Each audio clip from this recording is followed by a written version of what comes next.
आज हम mathematics FAC KPK board start करते हैं।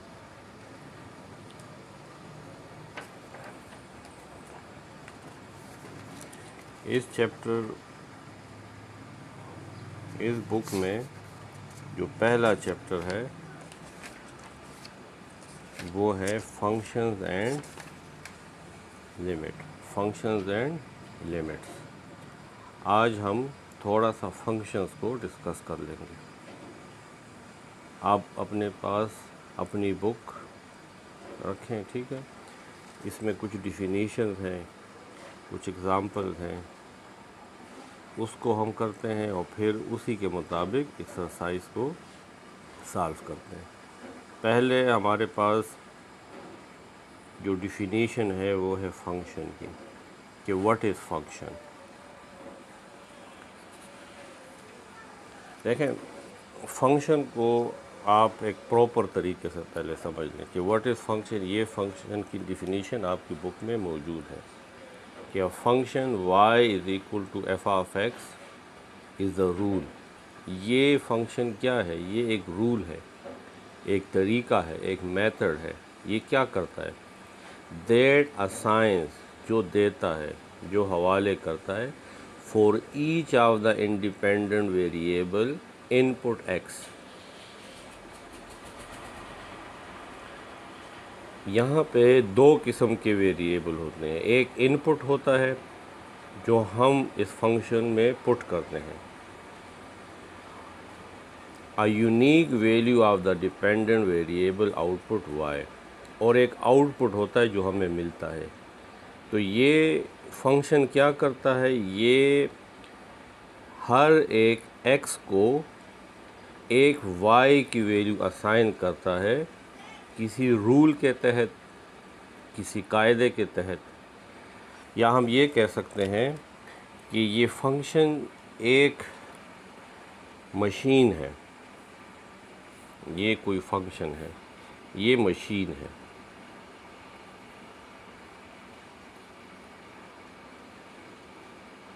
f, हम इसमें एक वैल्यू इंटर करेंगे x।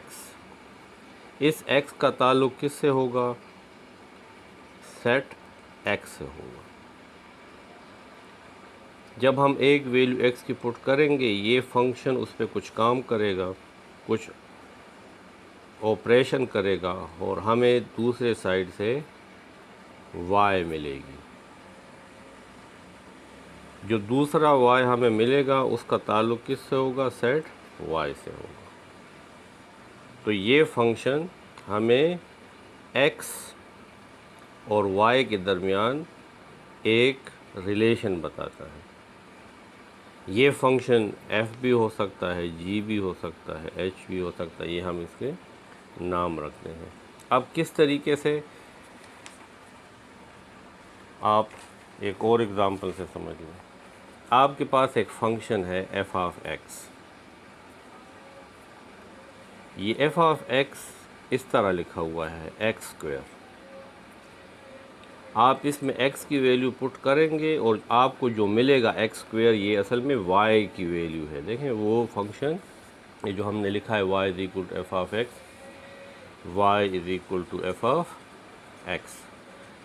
तो अब y is equal to F of X, यानी आप इस फंक्शन में x की वैल्यू पुट करेंगे, आपको उसका स्क्वायर मिलेगा। y की वैल्यू क्या होगी? इसका स्क्वायर होगा। अब ये हमारे पास एक फंक्शन है y is equal to F of X, और इसको इस तरह डिफ़ाइन किया है कि ये फंक्शन क्या करेगा? ये हर x को उसके स्क्वायर में कन्वर्ट करेगा। अगर आप इस में x की वैल्यू 1 पुट करेंगे तो आपको क्या मिलेगा? आपको 1 स्क्वायर 1। अगर आप इसमें 2 पुट करेंगे तो आपको क्या मिलेगा? आपको 2 स्क्वायर। वो आपको 4 मिलेगा। अगर आप f ऑफ 3 पुट करेंगे तो आपको 3 का स्क्वायर 9 मिलेगा। यानी हम कह सकते हैं कि ये जो फंक्शन है ये क्या कर रहा है,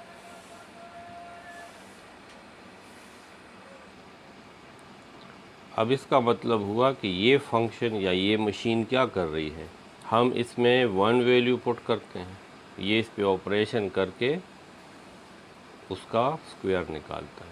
जब हम इसमें 2 पुट करते हैं तो ये 2 पे ऑपरेशन करके उसको 4 में कन्वर्ट कर देता है, 3 को 9 में कन्वर्ट कर देता है। या हम ये कह सकते हैं डिफिनीशन के मुताबिक कि ये एक रूल है जो हर एक x की वैल्यू के लिए y की वैल्यू असाइन कर रहा है।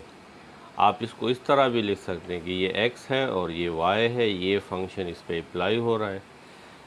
1 को ये 1 के साथ रिलेट कर रहा है, 2 को ये 4 के साथ रिलेट कर रहा है और 3 को ये 9 के साथ, 4 को 16 के साथ, ये इसके दरमियान रिलेशन डेवलप कर रहा है।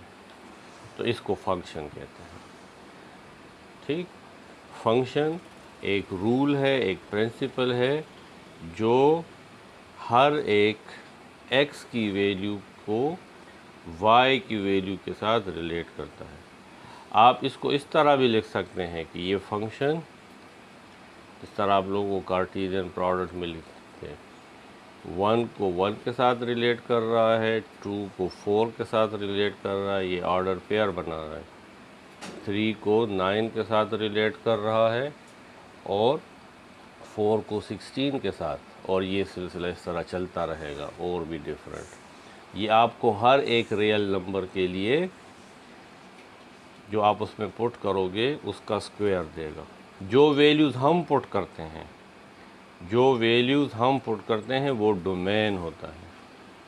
अब इसका डोमेन ऑफ f क्या है, इसका डोमेन ऑल रियल नंबर्स है। यानी हम इसमें कुछ भी पुट कर सकते हैं, हम इसमें नेगेटिव वैल्यू भी पुट कर सकते हैं। हम -3 पुट करें तो -3 का हमें स्क्वायर 9 मिलेगा। तो इसमें हम कोई भी वैल्यू पुट कर सकते हैं। तो जो वैल्यू हम पुट करते हैं, ये जो फर्स्ट x की वैल्यूज़ है, ये क्या है, ये हमारे पास डोमेन है। और रेंज ऑफ f जो हमें मिलेगा वो रेंज है, इससे हमें रियल नंबर्स मिलेंगे। तो इसका डोमेन भी रियल है और रेंज भी रियल है। अब इस तरीके से आपकी बुक ने एक और फंक्शन भी डिफ़ाइन किया, जिस तरह ये वाला फंक्शन है c ऑफ x। ये एग्ज़ाम्पल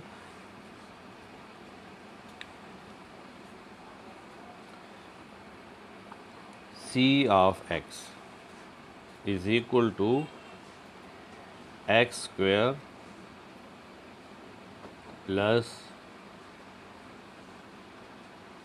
80x प्लस 80। ये फंक्शन है, ये मशीन है, ये क्या कर रहा है, ये एक फार्मूला है। ये c फंक्शन क्या करता है, हम इसमें x की वैल्यू पुट करेंगे। x क्या चीज़ है, the total cost on construction of large number of sport complexes in each provisional capital is approximated by. ये कॉस्ट है। अगर आप फॉर एग्ज़ाम्पल 4 कॉम्प्लेक्स बनाना चाहते हैं तो उस पर कितना कॉस्ट आएगा, तो आप यहाँ पे क्या करोगे, यहाँ पे आप वो वैल्यू पुट कर लोगे। अगर आप 4 कॉम्प्लेक्सेस बनाना चाहते हैं तो आप यहाँ पर x की जगह 4 पुट कर लोगे, तो ये आ जाएगा x की जगह 4 स्क्वायर प्लस 80 इंटू 4 प्लस 80। जब आप इसको सॉल्व करते हैं तो इससे आता है 416। लेकिन ये 416 आपके एग्ज़ाम्पल में गिवन है कि ये किस में है, 100,000 ऑफ डॉलर्स।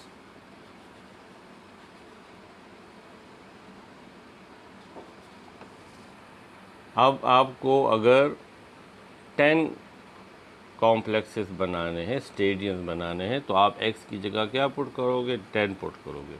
यानी आप जो पुट करोगे वो x होगा, जो आपको मिलेगा वो y होगा। x क्या चीज़ है? x नंबर ऑफ कॉम्प्लेक्सेस है। y क्या चीज़ है? y उसकी प्राइस है, उसका कॉस्ट है डॉलर्स में, थाउजेंड्स ऑफ डॉलर्स में। तो ये सी फंक्शन जो है, ये सी फंक्शन ये क्या कर रहा है? ये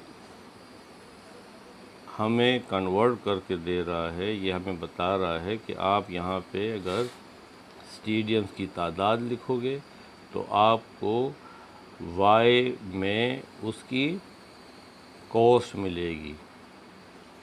अगर एक स्टेडियम है तो कितनी कॉस्ट आएगी, अगर 2 स्टेडियम है तो कितनी कॉस्ट आएगी, अगर 3 स्टेडियम है तो कितनी कॉस्ट आएगी। या हम कह सकते हैं कि ये सी एक मशीन है जिसमें हम इनपुट क्या करते हैं, इसमें हम इनपुट नंबर ऑफ़ स्टेडियम्स करते हैं और हमें क्या मिलता है आउटपुट में? आउटपुट में हमें कॉस्ट ऑफ द स्टेडियम मिलती है जो 100,000 ऑफ डॉलर में होगी। अगर यहाँ पे फॉर एग्ज़ाम्पल 20 आ जाए तो 20 रुपीज़ नहीं है या 20 डॉलर नहीं है, 100,000 ऑफ डॉलर। तो ये हमारे पास फंक्शन है। जो वैल्यूज़ हम पुट करते हैं वो डोमेन है और जो हमें मिलता है वो रेंज है।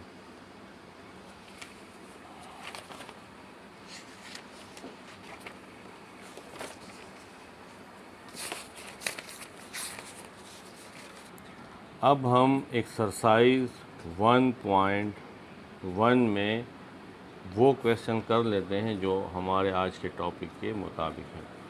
क्वेश्चन 1 में है कि identify the independent and dependent variable for each of the following problems.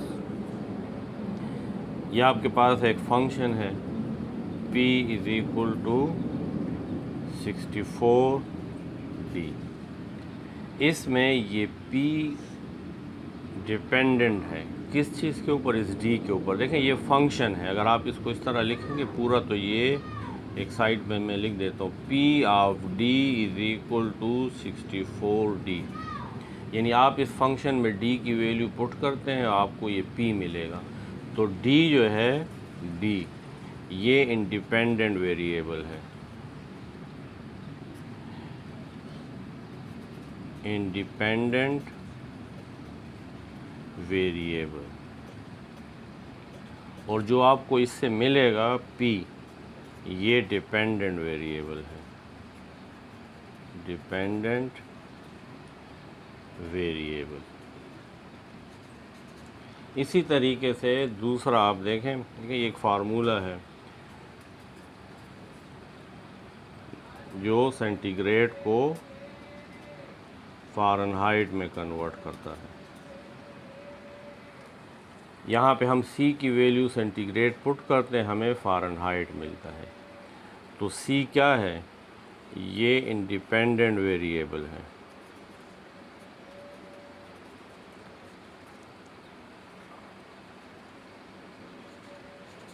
और f क्या है? ये डिपेंडेंट वेरिएबल है।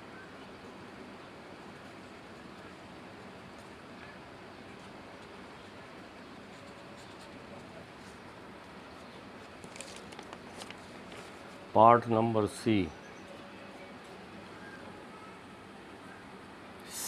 Of f is equal to 5/9 f minus 32। इसमें हम f की वैल्यू पुट करते हैं और हमें सेंटीग्रेड मिलता है।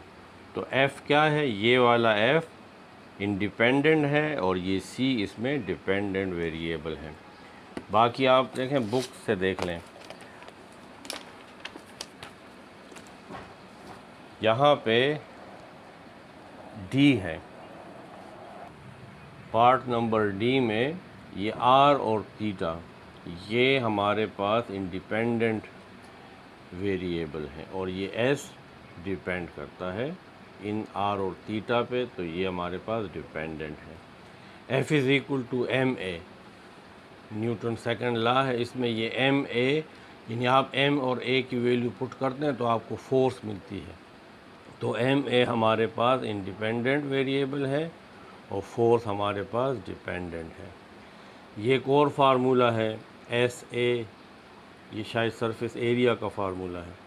तो इसमें देखें एल डब्ल्यू और एच ये क्या है, ये इंडिपेंडेंट वेरिएबल है। आप length width and height put करते हैं और आपको सरफेस एरिया मिलता है। तो एल डब्ल्यू और एच ये हमारे पास इंडिपेंडेंट वेरिएबल है और एस ए ये हमारे पास डिपेंडेंट वेरिएबल है। अब अगर आप इस क्वेश्चन नंबर 2 को देखें कि evaluate the following function for the indicated independent variables. Question 2, evaluate the following functions for the indicated independent variable। f of x ये हमारे पास एक फंक्शन है जिसको इस तरह डिफाइन किया गया 3x square plus 7x minus 5। अब आपने इसमें f ऑफ 3x की वैल्यू पहले 3 पुट करनी है, फिर -4 पुट करना है और फिर f a plus h put करना है। ये तीन इस फंक्शंस की हमने इन 3 पॉइंट्स के ऊपर वैल्यू फाइंड करनी है। तो पहले आपने f ऑफ 3 इस फंक्शन में आप 3 पुट करें, तो 3 इस x की जगह आप 3 पुट करेंगे, ऊपर इसके स्क्वायर है प्लस 7, फिर आप 3 पुट करेंगे और -5। 3 स्क्वायर 9, 9 को 3 से मल्टीप्लाई करेंगे तो ये 27 आएगा। 7 3 21 और -5, तो ये हमारे पास आ जाएगा 27 प्लस 21 -5, इससे 43 आ जाएगा। अगले पार्ट में आपने -4 पुट करना है, उससे अगले पार्ट में आपने फंक्शन में a प्लस h पुट करना है x की जगह। तो देखें 3x की जगह a प्लस h, फिर उसके ऊपर स्क्वायर है प्लस 7a प्लस h -5। 3 ये फार्मूला है हमारे पास a square plus b square plus 2ab 7a plus 7h -5, इससे आ जाएगा 3a square plus 3h square plus 3 2 6 a h plus 7a plus 7h -5, ये हमारे पास इसका आंसर आ जाएगा। इसके बाद जो दूसरा पार्ट है, इसका पार्ट नंबर बी, उसमें एक और फंक्शन डिफाइंड है f ऑफ t। इसमें वेरिएबल इंडिपेंडेंट वेरिएबल t है, t प्लस 5 एंड t -3। पहला पार्ट में f ऑफ 2 आपने t की जगह 2 पुट करना है, तो आपको f ऑफ 2 यानी y की वैल्यू मिल जाएगी 2 प्लस 5 एंड 2 -3, तो इससे आ जाएगा 7 डिवाइडेड बाय -1 और ये आ जाएगा -7। इस तरीके से जो भी वैल्यू आपको गिवन है फंक्शंस में, पार्ट नंबर बी, सी, डी, इसमें आपने बस वो वैल्यू पुट करनी है।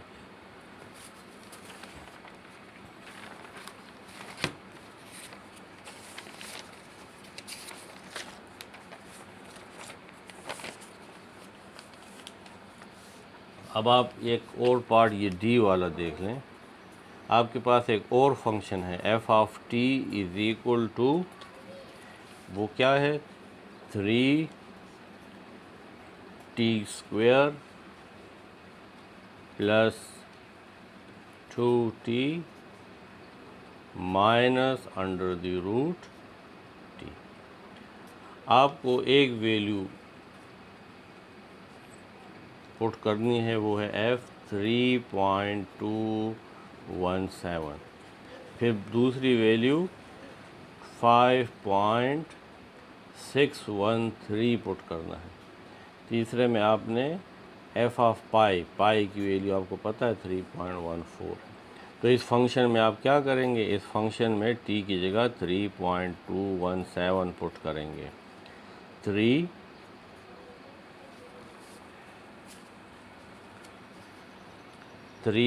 यहाँ पे t की जगह पुट करेंगे 3.217, इसका स्क्वायर लेंगे, प्लस 2, t की जगह हम पुट करेंगे 3.217, फिर है minus under the root t, तो अंडर द रूट और t की जगह 3.217। अब आप इसको सॉल्व कर लें, पहले इसका स्क्वायर ले लें, फिर 3 से मल्टीप्लाई कर लें, फिर 2 को इससे मल्टीप्लाई कर लें, आखिर में इसका स्क्वायर रूट ले लें और फिर इन सब को ऐड कर लें तो हमारा रिज़ल्ट आ जाएगा। यानी आप देखें 3.217, पहले आप इसका स्क्वायर ले लें और फिर स्क्वायर के बाद इसको 3 से मल्टीप्लाई कर लें, इससे आ जाएगा 31.047 है, आप इसको राउंड करके 45 कर, इस 2 को इससे मल्टीप्लाई कर लें, 2 मल्टीप्लाई 3.217, इससे जो रिज़ल्ट आएगा वो आएगा 6.434 माइनस। अब आप इसका स्क्वायर रूट ले लें, 3.217, इससे आ जाएगा 1.79। अब इसको सिंप्लीफाई कर लें, 31.05 प्लस 6.434 माइनस 1.79, इससे हमारा जो रिज़ल्ट होगा वो आएगा 35.69। तो इस तरीके से ये दो क्वेश्चन हम कर सकते हैं। एक फंक्शन क्या है, फंक्शन दो सेट्स के जो वैल्यूज़ होते हैं उसको आपस में रिलेट करता है। एक सेट x होता है, दूसरा सेट y, किसी रूल के तहत। वो रूल कुछ भी हो सकता है। आप एक वैल्यू पुट करते हैं, आपको दूसरा मिलता है। हम असल में कह सकते हैं कि ये एक फार्मूला होता है जिसमें हम एक वैल्यू पुट कर रहे हैं और हमें दूसरी मिलती है। अगर आप देखें तो ये भी एक रूल है, हम एरिया फाइंड करते हैं, a is equal to pi R square. आप देखें ना, इसमें आप r की वैल्यू पुट करते हैं, यानी रेडियस ऑफ द सर्कल, आपको एरिया मिलता है। तो ये भी एक फंक्शन है। अब फंक्शन के दो उसमें वैल्यूज़ होती है, एक x होता है, दूसरा y होता है। x जो है, जो हम पुट करते हैं, ये इंडिपेंडेंट वेरिएबल होता है, जो हमें मिलता है वो डिपेंडेंट वेरिएबल होता है। दूसरा एक और लास्ट में बात भी ये समझ लें कि x में आप लोगों ने 10 में भी पढ़ा है कि x के फर्स्ट एलिमेंट रिपीट नहीं हो सकते। ऐसा नहीं हो सकता कि x की वैल्यू आप 1 पुट करें तो आपको 2 भी मिले और x की वैल्यू आप 1 पुट करें तो आपको 3 भी मिले। यहाँ पे x की वैल्यू सेम वैल्यू के लिए आपको दो डिफरेंट वैल्यूज़ नहीं मिल सकती। तो इसका मतलब है कि ऐसे रिलेशंस जिसमें आप x की वैल्यू रिपीट हो वो फंक्शंस नहीं हैं। बाकी इंशाल्लाह कल करेंगे, आज के लिए ये काफ़ी है।